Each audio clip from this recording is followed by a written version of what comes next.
Cheikh ñoo lay ziar. waaw maa ngi fay copain tur nag yaa ngi am jàmm Elmo.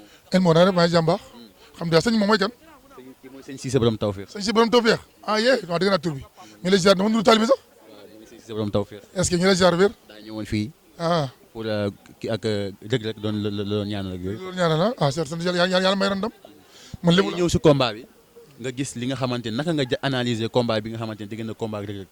nu analyser waaw li ma gis mooy làmb moo gagné rek ki man moo gagné tey te bisu tey bi Reug Reug moo mën ko yi ci boo xamee làmb waaw ndax buñ somee ko Reug Reug te moo gën a pare physiquement moo gën a pare si yëpp Reug champion la te di wax ni làmb am na gan gu rëy man ngay préparé mooy kan Reug Reug. man la saa kees ak booy ñaax kii laa bu rëy man duñu ko bañ nga gis gars yëpp joxoon ki nga xamante favori moom mooy Reug Reug parce que boo gisee dañuy naan Reug Reug moo dàq bëre est-ce que tey moom leerlu la ko fi. loolu la confirmé man làmb moo gagné làmb moo gagné Reug si yoon la nekk tey di nga gis ni guy gi dafa jàppoon confiance ñëw nga xamante ni lépp lu Reug Reug teg mu daal di koy dindi est-ce que amul woon confiance ba nga xamante ni moom tey jii li mu bëre lan la exemple.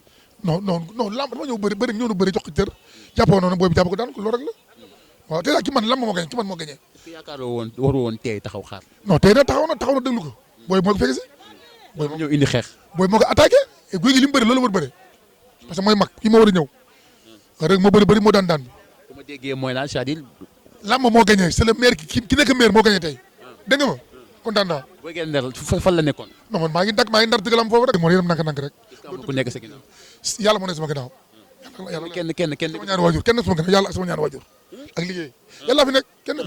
ñu la jaajëfal jërëjëf kontaan naa merci jërëjëf merci beaucoup.